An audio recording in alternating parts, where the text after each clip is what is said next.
तो गाइस आप देख सकते हैं जैसे ही मैं स्टूडेंट आईडी डालूँगा, पेपर कोड डालूँगा और बार कोड को स्कैन करूँगा या फिर एंटर करूँगा बार कोड और फिर असाइन बार कोड पे जैसे ही हम क्लिक करेंगे, ये ऑटोमेटिकली जो स्टूडेंट आईडी है, जिस स्टूडेंट की आईडी है, उस स्टूडेंट आईडी पे ये बार कोड असाइन हो जाएगा और उस पेपर कोड पे असाइन हो जाएगा।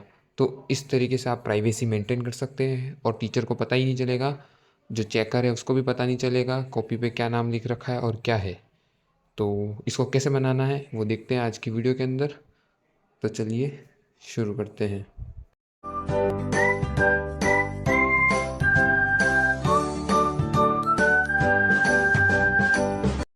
सो गाइस सबसे पहले हम बनाएंगे मास्टर शीट। तो उसके लिए हम सबसे पहले ब्लैंक शीट ले लेते हैं और इसको नाम दे देते हैं मास्टर शीट, जिसमें स्टूडेंट का सारा डाटा होगा कि स्टूडेंट का सारी डिटेल्स होगी, नेम, स्टूडेंट आईडी, उसका फादर्स नेम, मदर्स नेम और अपने आधार नंबर वगैरह, अकाउंट नंबर वगैरह सब डिटेल्स होगी, क्योंकि ये फुल मास्टर लिस्ट है। यहीं से सारी शीट्स में डाटा फैच होगा। इधर से हम फैच करवाएंगे अलग अलग शीट्स में डाटा, क्योंकि हम आगे की वीडियोस में रिज़ल्ट पोर्टल बनाएंगे, फिर जो कॉपी चेक करने वाला है टीचर उसके लिए भी एक पोर्टल बनाएंगे। तो ये सब चीज़ें हम बनाने वाले हैं। तो हम उसके लिए सबसे पहले एक मास्टर शीट बना देते हैं जिसमें स्टूडेंट का डाटा होगा और यहीं से सारी जगह डाटा फीड होगा। तो हमने जैसे कि देख सकते हैं हम मास्टर शीट बना दी है और उसके अंदर हम सैम्पल डाटा फिल कर देते हैं।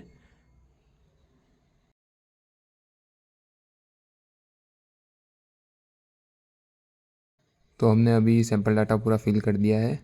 अब हम इस मास्टर शीट से बाहर जाके हम अब बार कोड असाइन करने के लिए एक शीट बनाएंगे। तो हम प्लस के आइकन पे क्लिक करके एक फ्रेश शीट बना देते हैं और इसको नाम दे देते हैं। इसको आपको नाम दे देना है कुछ भी। तो हम जैसे दे देते हैं बार कोड असाइन, ऐसा करके कुछ भी नाम दे देना है। फिर नाम देने के बाद में हम इसके अंदर अब बेसिक डाटाज जो हमको चाहिए, मेन तो आपको स्टूडेंट आईडी चाहिए और नेम चाहिए, ताकि आप आइडेंटिफाई कर सको शीट के अंदर कि कौन सा स्टूडेंट है। और ऊपर आपको पेपर कोड डालना है, सी से लेके CDEF में ऐसा पेपर कोड डाल देना है और स्टूडेंट आईडी और नेम डाल देना है। और स्टूडेंट आईडी और नेम की जगह को आपको ब्लैंक कर देना है, क्योंकि वो फैच होगा हमारी मास्टर शीट से। वो हेडर भी आपको मास्टर शीट से फैच हो जाएगा। तो अब आप देख रहे हो वैसे आपको यहाँ पर इक्वल्स टू करके एक फॉर्मूला लगाना है, इम्पोर्ट, जैसा कि सेम टू सेम जो मैं लिख रहा हूँ वैसा का वैसा आपको लिखना है, गलत नहीं करना है, नहीं तो आपका डाटा इम्पोर्ट नहीं होगा उधर से। तो अब जैसे कि हमने यहाँ लिख दिया है इम्पोर्ट रेंज। इम्पोर्ट रेंज लिखने के बाद में आपको ब्रैकेट ओपन करना है। ब्रैकेट ओपन करने के बाद में आपकी जो मास्टर शीट की लिंक है, मास्टर शीट की लिंक को कॉपी करना है और यहाँ पेस्ट कर देना है। और उस लिंक के आगे आपको ऐसा डबल कोमा डालना है और लिंक के लास्ट में डबल कोमा डालना है। फिर लिंक के लास्ट में डालने के बाद में एक आपको कोमा डालना है, फिर वापस से आपको डबल कॉलन ऑन करना है। और उसके बाद में आपको अपना ये जो शीट का नाम है, जो मास्टर शीट का जो नाम था, जो से नीचे होता है, जिसका नाम हमने स्टूडेंट डाटा रखा था, वो यहाँ पर हमको एंटर करना है। फिर एक्सक्लेमेटरी मार्क डालना है। एक्सक्लेमेटरी मार्क डालने के बाद में आपको कौन सी शीट का डाटा चाहिए इस शीट में, वो आपको एंटर करना है। जैसे कि हमको A1 चाहिए, क्योंकि A1 है हमारा नेम का। A1 से हमको चाहिए B। अब A1 से B कैसे होगा? तो A1 जो हमारे स्टूडेंट आईडी है और हमको A1 से लेके B, तो A1 में जो भी एंट्री नहीं होती जाएगी और जो भी हम चेंजेस करेंगे वो सारा इधर फैच हो जाएगा। तो हमको A1 लिखना है, /B लिखा है और सेम टू सेम आपको भी यही लिखना है। फिर आपको ऊपर डबल कॉलन क्लोज करना है और ब्रैकेट क्लोज करके एंटर मार देना है। जैसे आप एंटर मारेंगे तो आपको कुछ ऐसा दिखेगा, इस पर जाना है, आपको कर्सर ले जाना है, फिर अलाउ एक्सेस पे क्लिक करना है। तो आपका सेम टू सेम डाटा उधर से इधर फैच हो जाएगा। और आप जैसे ही डाटा उधर अपडेट करोगे तो आपका डाटा इधर अपडेट हो जाएगा। तो आप कोड को ध्यान से देख लीजिए, सेम टू सेम आपको ऐसा कोड डालना है, जो मतलब कि हमने जो फॉर्मूला लगाया है वो आपको सेम टू सेम ऐसे ही डालना है। और आप यहाँ से देख सकते हैं, जैसे कि हम यहाँ पर आपको थोड़ा बहुत अपडेट करके दिखा देते हैं, तो सेम टू सेम उधर अपडेट होगा कि नहीं होगा आपको दिखा देते हैं। जैसे कि हम थोड़ा और सैम्पल डाटा डाल देते हैं 25 तक। तो जैसे कि हमने 25 तक और थोड़ा सैम्पल डाटा डाल दिया, तब आपको दिखा देते जैसे कि आप देख सकते हो यहाँ पर भी सैम्पल डाटा अपडेट हो चुका है इधर। और जैसे कि यहाँ पर हम नेम में भी कुछ सैम्पल नेम्स डाल देते हैं, जैसे कि मैंने डाल दिया HH, ऐसे आपको जो भी नाम होंगे वो डाल देने। तो हमने अभी जैसे कि यहाँ पर नाम डाल दिए, इनके भी स्टूडेंट आईडी जो नहीं डाली उसके। नाउ आपको एक्सटेंशन पे क्लिक करना है और ऐप स्क्रिप्ट पे क्लिक करना है। ऐप स्क्रिप्ट पे क्लिक करने के बाद आपकी ऐप स्क्रिप्ट खुल जाएगी कुछ इस तरीके से। देन आपको कुछ इस तरीके का इंटरफेस दिखेगा।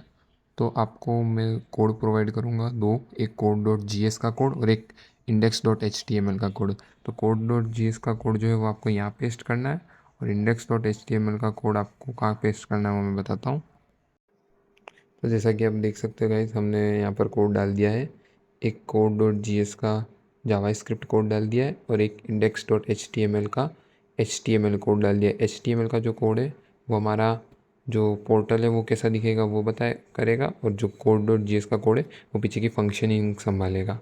तो ये कोड आपको ज़्यादा दिमाग लगाने की ज़रूरत नहीं है। अगर आप डायरेक्टली मैं नीचे लिंक प्रोवाइड कर दूंगा, वहाँ से कर सकते हैं। पर ये H T M L index dot H T M L नहीं लिखा हुआ था, वो लिखने के लिए आपको प्लस के आइकन पे क्लिक करना और एच टी एम एल पे क्लिक करके यहाँ पर नाम दे देना है इंडेक्स।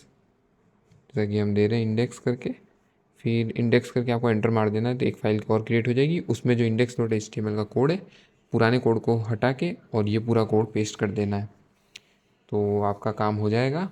बाकी इसमें क्या चेंजेस करने हैं वो वीडियो में मैं आपको आगे बताऊँगा। देन आपको कोड डॉट जी एस वाली फाइल में ऊपर दिखेगा एग्जीक्यूशन लॉग, तो आपको उस पर क्लिक करना है, फिर रन पे क्लिक करना है। जैसे आप रन पे क्लिक करेंगे आपको रिव्यू परमिशन का ऑप्शन आएगा, तो रिव्यू परमिशन पे क्लिक करना है आपको। रिव्यू परमिशन पे क्लिक करने के बाद में आपके पास एक इंटरफेस खुलेगा जिसमें आपको अलाउ करना है, फिर एडवांस पे क्लिक करके गो टू अनटाइटल प्रोजेक्ट पे क्लिक करना है, और फिर अलाउ पे क्लिक कर देना है और कंटिन्यू पे क्लिक कर देना है।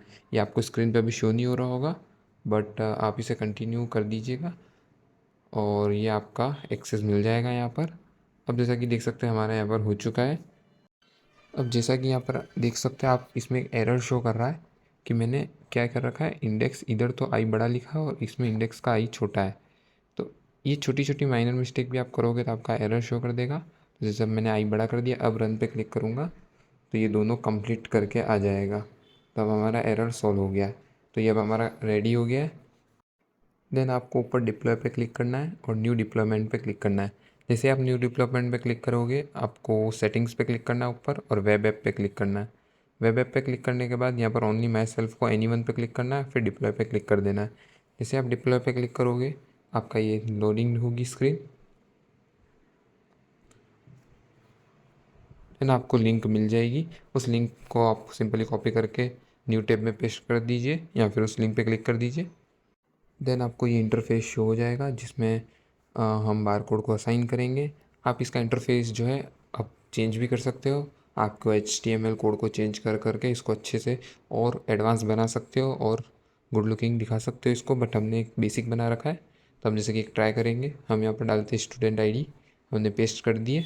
फिर पेपर कोड हम सेलेक्ट कर लेते हैं, जैसे कि हमको जो भी करना था, जैसे कि हमने कर लिया पेपर कोड 2 AP2 कर दिया, और बार कोड में हम कुछ भी असाइन कर देते। बट इसमें हमने ये सेट यूँ कर रखा है कि 8 अल्फ़ा न्यूमेरिकल होना चाहिए, ताकि 8 डिजिट का होना चाहिए, उसमें अल्फ़ाबेट्स भी होने चाहिए और नंबर्स भी होने चाहिए। हमने ये सेट कर रखा है। उसको कैसे चेंज करना है मैं आपको बता दूंगा आगे वीडियो में। अगर आपको HTML की नॉलेज नहीं है तो उसको कैसे कैसे चेंज करना है वो भी मैं आपको बता दूंगा।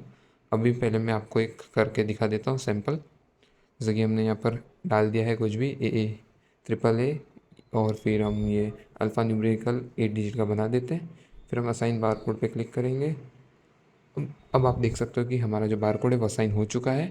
बट अब देखिए कुछ एरर आ रहा है, ये पेज वाइट हो जा रहा है एक असाइनमेंट के बाद में। तो गाइज़ मैंने एरर सोल्व कर दिया है, मैंने अपना कोड में चेंजेस कर दिए हैं ताकि एरर सोल्व हो जाए। तो हम एक और बार फिल करके देखते हैं कि अब रिफ़्रेश हो रहा है या फिर क्या हो रहा है। तो मैंने नया डाटा डाल दिया, असाइन पे क्लिक करते हैं। तो आप देख सकते हो पेज रिफ़्रेश नहीं हुआ और हमारा जो डाटा है वो क्लियर भी हो गया है नए डाटा एंटर करने के लिए। तो चलो ये वाला एरर भी हमने सॉल्व कर दिया है। बट आपको तो मैं डायरेक्ट कोड प्रोवाइड करूँगा जो कि एकदम मैंने जो लास्टली जो सब अपडेट्स कर रखे होंगे परफेक्ट कोड होगा वो, और फिर आपको एरर नहीं होगा ये। बट मैंने सॉल्व कर दिया उस एरर को। मैं आपको एक चीज़ और दिखा देता हूँ कि क्या ये सेम बार कोड किसी और स्टूडेंट को असाइन कर तो नहीं देता है, ताकि ये भी हमारा एक सॉल्व हो जाए। तो देखो जैसे कि मैंने जैसे ही सेम बार कोड डाला तो ये बता रहा है कि bar code has already exist. तो ये ऐसा एरर भी नहीं होना है। नाउ गाइस मैं आपको कोड एक्सप्लेन कर देता हूँ ताकि आप थोड़े बहुत चेंजेस कर सको इसके अंदर। जैसा कि अभी 22 लाइन में देख रहे हो शीट 1, तो ये जो नाम है वो सेम टू सेम आपको जो ये हमारी शीट है बार कोड वाली इस नाम के जैसा सेम होना चाहिए। अगर आप इस शीट 1 का नाम कुछ और रखते हो तो आपको कोड में भी चेंज करना है, अदरवाइज़ एरर शो करेगा। तो इस चीज़ को आपको ध्यान रखना है, जहाँ पर जो शीट का नाम है वहीं पर वो शीट एंटर करना है। आप शीट का नाम चेंज कर सकते हो, अगर आप इसका कुछ और नाम रखते हो तो वो भी आपको कर देना है। फिर जो ये आपको नीचे मैसेज आता है कि बारकोड असाइन सक्सेसफुली, उस बारकोड वाले मैसेज को भी आप यहाँ से चेंज कर सकते हो। देन जो आपको वो अल्फ़ा न्यूमेरिकल 8 डिजिट वाला जो बारकोड था, उसको उसका पैटर्न भी अगर चेंज करना है, जैसे कि आपको 8 नहीं 6 डिजिट रखनी है, या फिर वो अल्फ़ा न्यूमेरिकल नहीं रखना है, सिर्फ न्यूमेरिकल रखना है, तो वो आप यहाँ से चेंज कर सकते हो। जैसे कि हम आपको 8 की जगह 6 डिजिट करके दिखाते हैं, तो मैंने 8 को 6 कर दिया है। अब जैसे आप वहाँ पर डालोगे तो वो सिर्फ 6 डिजिट का अल्फ़ा न्यूमेरिकल लेगा बारकोड, अदरवाइज़ नहीं लेगा। और ये आपको बारकोड कैसे क्रिएट करने बहुत सारे, अगर उस पर अगर आपको वीडियो चाहिए तो आप कमेंट में बता दीजिएगा। फिर हम आपको एक बार इसको 8 को 6 करके आपको एक बार वापस डिप्लॉय करके दिखाते हैं। अब जैसा कि आप यहाँ पर देख सकते हो, हम बारकोड असाइन करते हैं। अभी के लिए मैं एक बार 7 डिजिट का बारकोड डालता हूँ। तो जैसे कि आप देख सकते हो, मैंने 7 डिजिट का बारकोड डाला, तो ये असाइन में एरर बता के 8 के लिए बोल रहा है, पर हमने इसको 6 कर दिया, हमने उसका टेक्स्ट नहीं चेंज किया। बट अभी आपको देखो, मैं 8 डाल के दिखाता हूँ तो भी असाइन नहीं करेगा, जबकि मैंने 8 डाला और नीचे आ भी रहा है 8 डालने के लिए। तो मैसेज को मैंने चेंज करा नहीं है, बट हमने ऊपर का चेंज कर दिया है। पर बारकोड ये 6 का ही एक्सेप्ट करेगा, तो अब इसको मैं 6 का करके आपको बताता हूँ असाइन करके। तो जैसे कि मैंने अभी इसको डिजिट्स कम कर दिया और इसको 6 का बना दिया। अब मैं असाइन बारकोड पे क्लिक करता हूँ तो ये असाइन हो जाएगा सक्सेसफुली। जैसा कि आप देख सकते हो असाइनिंग, और ये असाइन हो गया सक्सेसफुली। जबकि नीचे एरर 8 का दिखा रहा था, तो उस एरर मैसेज को कैसे सॉल्व करना है वो आपको मैं बताता हूँ कोड में। आप जैसे कि देख सकते हो, उसके जस्ट नीचे आप यहाँ पर देख रहे हो, हाँ इसका मैसेज है, तो हमने इस मैसेज को सही कर दिया। तो ये अब 6 दिखाएगा उस जगह पर, बट अभी के लिए हम 8 ही रन देते। और अगर आपको सिर्फ न्यूमेरिकल रन देना है तो आगे के A to Z हटा दीजिए, तो ओनली न्यूमेरिकल हो जाएगा। नाउ अगर अब आपको पेपर कोड्स बढ़ाने हैं या फिर कोई कम करने हैं, या फिर पेपर कोड का पैटर्न चेंज करना है, जैसे मैंने रख रखा है वैसे नहीं रख के कुछ और रखना है, तो आप कोड को इधर से चेंज कर सकते हो। जैसे कि हमको एक बढ़ाना है ऑप्शन, तो जस्ट सिंपली इसको कॉपी करना है और सेम टू सेम उसको नीचे की ओर पेस्ट कर देना है। फिर आप उसमें पेपर कोड जो भी अपना नया है वो इस जगह पर डाल सकते हैं। जैसे कि यहाँ पर जो देख रखा है आपको AAP04 लिखा है, तो वो है उसको चेंज कर देना है। फिर AAP05 कर दिया हमने, और सेम टू सेम उधर भी चेंज करके उसको सेव कर देना है। जैसे आप सेव करोगे, अब अगर आप उस पेज को जाके रिफ़्रेश करोगे तो यहाँ पर आप एक ऑप्शन आपका और ऐड हो जाएगा, जो कि हमने अभी ऐड किया है AAP05। आप जैसा कि देख सकते हो यहाँ पर AAP05 का ऑप्शन आ गया है, जो कि हमने सेलेक्ट कर दिया है। उसमें भी हम आपको एक एंटर करके दिखा देते हैं। अब जैसे कि एंटर करेंगे अब, बट हमारा शीट में जो है AAP05 नहीं है। तो अब जैसे कि आप बारकोड यहाँ एंटर करोगे तो ये असाइन होगा नहीं, क्योंकि हमने शीट के अंदर AAP05 का कॉलम पेपर कोड ऐड नहीं किया है। तो यहाँ पर ये आपको एरर शो कर देगा, जैसे कि मैं आपको एक करके बता रहा हूँ। तो यहाँ पर मैंने असाइन बारकोड पे क्लिक किया, तो ये देखिए आप देख सकते हैं पेपर कोड नॉट फाउंड आ गया है, क्योंकि ये पेपर कोड हमने हमारी शीट में नहीं डाल रखा है। तो हम अभी के लिए शीट को अपडेट करते हैं और वहाँ पर एक और पेपर कोड एंटर कर देते हैं AAP05। तो जैसे कि मैंने शीट को अपडेट कर देता हूँ, तो मैंने अब शीट अपडेट कर दी है। अब अगर मैं अब असाइन करूँगा पेपर कोड AAP05 में बार कोड, तो ये ऑटोमेटिकली असाइन हो जाएगा, क्योंकि अब हमने उधर पेपर कोड भी अपडेट कर दिया है शीट के अंदर। तो ये इतना ईजी है, तो ये ईजीली हो जाएगा। अब जैसे कि आपको इसका पेपर कोड इस तरीके से नहीं रखना है और आपको अपनी मर्ज़ी से कोई भी पेपर कोड रखना है, तो आपको सिंपली वो जो AAP करके मैंने जो सेट कर रखे हैं उसको आप चेंज कर दीजिएगा। जैसे हम यहाँ पर PPP01 ऐसा कुछ भी सेट कर देते पेपर कोड। भले आपको पेपर कोड नहीं डालना है यहाँ पर आप भले चाहे तो वो भी डाल सकते हैं, पेपर का नाम भी डाल सकते हैं, जैसे मैथ्स, इंग्लिश, हिंदी, वो भी आप डाल सकते हैं। तो आपको सिंपली उधर मैथ्स कर देना, और जहाँ जहाँ पर भी वो AAP मतलब कि वो जो भी पेपर कोड लिख रखा था, तो जो भी आपने चेंज किया वो हर जगह कोड में भी चेंज कर देना है। तो ये आपका ऑटोमेटिकली हो जाएगा, इधर भी चेंज और आपके ऑप्शन में भी चेंज हो जाएगा। जैसे कि आप देख सकते हो PPP01 आ गया है, जो कि मैंने वहाँ कोड में चेंज किया था। और यहाँ पर भी ये आपको चेंज कर देना है, बट ये ध्यान रखना है आपको शीट में भी वही सब चीज़ें चेंज करनी है, तो ये आपका ये काम करेगा। और उसके बाद में भी अगर उसमें कुछ एरर होता है, या फिर इसमें उसको और कैसे चेंज करना है और अपने हिसाब से कैसे उसको बनाना है इस कोड को, इस सब सिस्टम को, तो उसके लिए आप मुझे कमेंट में कमेंट करके बता सकते हैं, और मैं आपको आंसर दूंगा, ज़रूर आंसर दूंगा। तो जैसा कि देख सकते हो ये असाइन हो चुका है और ये प्रॉपरली वर्क कर रहा है। तो मैंने आपको सारे बेसिक चेंजेस बता दिए, और भी अगर आपको कुछ चेंज करना हो तो आप इजीली चेंज कर सकते हो। और अगर आपको कुछ भी नहीं समझ में आ रहा और कुछ भी एरर आ रहा है तो आप मुझे कमेंट में ज़रूर बताना। Thanks for watching.